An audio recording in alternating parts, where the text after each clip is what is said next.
I want to bring in now CNN political commentators Maria Cardona and Scott Jennings. Good evening. I know this is going to be interesting. Good to see both of you. Hey, Don. Scott, is this really the best way to handle this country's immigration crisis, trolling with human beings? Well, I mean, I guess I would ask, is what Joe Biden's administration doing the best way to handle the country's immigration crisis? We have record numbers of people coming across the border. The governors of Arizona and Texas and the mayors of the towns. I understand that, but my question was whether this was the right way to deal with it by using human beings as pawns. We can discuss whether the policy issues that Joe Biden should be dealing with, but my question was about what these Republican state lawmakers are doing by shipping people and playing with human lives. That was the right way to deal with it is for the federal government to get its act together, and they cannot get Joe Biden's attention. You're still not answering my question, though, Scott. Come on, Scott, answer my question, please. So yes, you want Scott, an answer? just answer the answer is yes. Then the answer is yes. You want to let me talk? The answer is yes. Well, all you had to do was say yes. You didn't have to go around the bend to. If you think it's yes, then say yes. I'm telling you what I think. You think it's the right thing to do for them to play with lives? You said yes. Okay, that's the answer.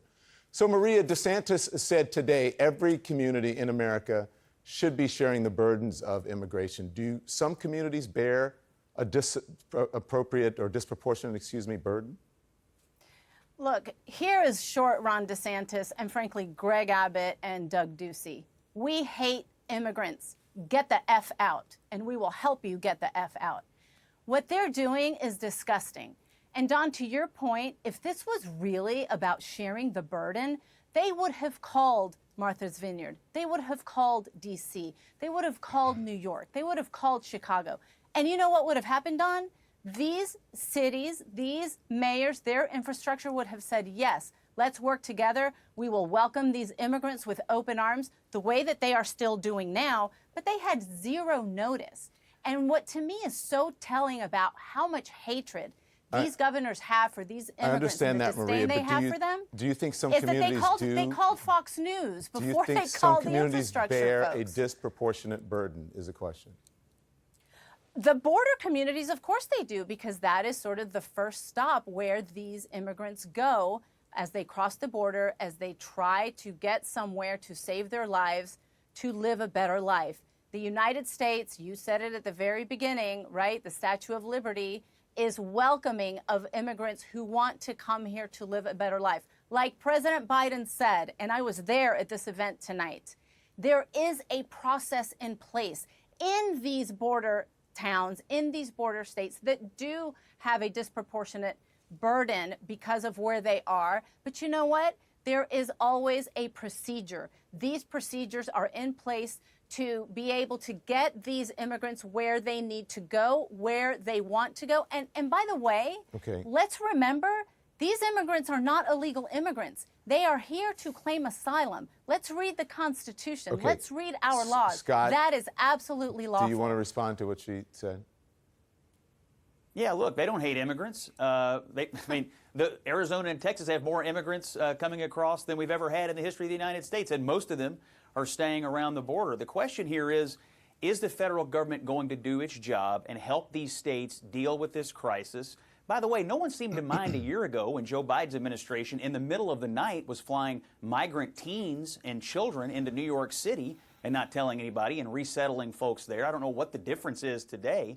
And so, look, I think people come here for all kinds of reasons, mostly to have a better life and to find better opportunity. They don't come here to stop 10 foot inside of the state of Texas or the state of Arizona.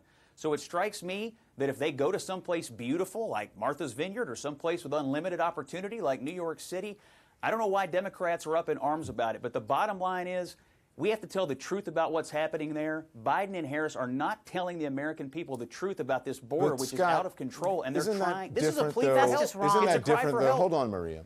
Scott, let's just be honest. Isn't that different than people voluntarily picking a place to go than having someone ship them through many different states or a number of different states for political purposes, using them as pawns in a political process? That's a whole, listen, yes, people can go where they want to go.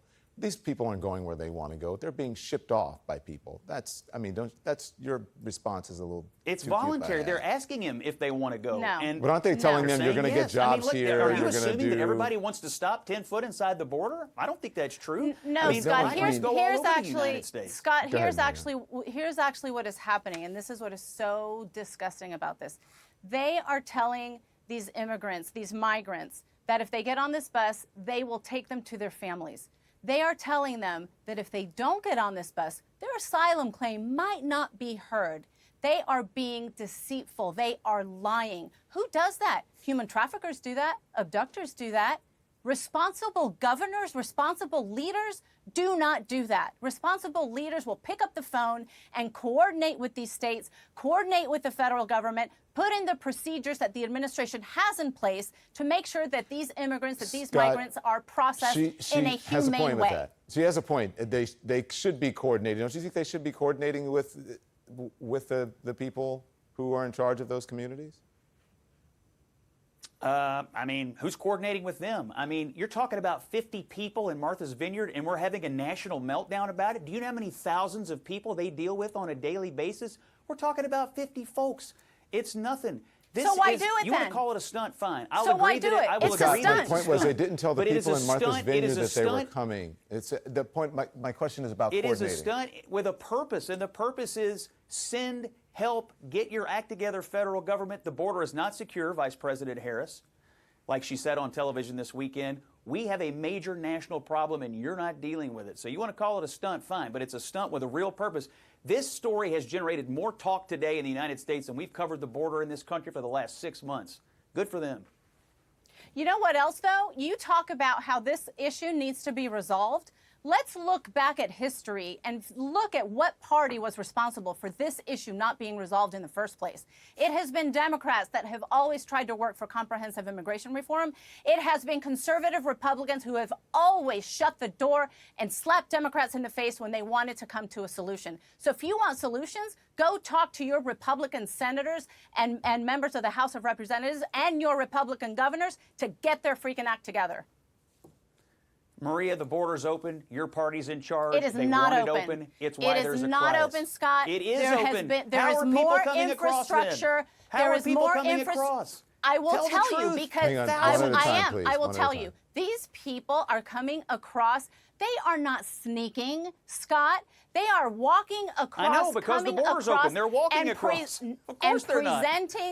presenting themselves legally, as the law says they can, to Border Patrol agents saying, I would like to seek asylum. That is the greatness Scott, of this she country. does have a point. And In order Republicans for want to them take to it be away. shipped to other places, don't the people at the Border Patrol have to be able to get them in order to ship them off somewhere? If they were just running into the country and not going through the process, there would be no buses. They would not be getting on buses. They would just be going freely to wherever they want to go. Well, some people definitely are going freely to wherever they want to go. These folks didn't find themselves in that situation, but you can't tell me that folks aren't coming across every day and just walking into the United States with absolutely, I mean, the Border Patrol is overwhelmed. Talk to a Border Patrol agent. They'll tell you it's overwhelming. And we've got the Biden administration hiring 87,000 IRS workers and no Border Patrol agents. It's a disgrace. I'll give you the last word. word. It's a disgrace. We are happy to work with Republicans. This does need a federal solution, Scott. But guess what? History says Republicans have no interest in solving this issue. DeSantis, Abbott, and Ducey are proof of that. They have no interest and they are ignorant about what this issue actually means to this country. It is a disservice to their voters. It is a disservice to this country. Thank you both. I appreciate it. Thanks, Don.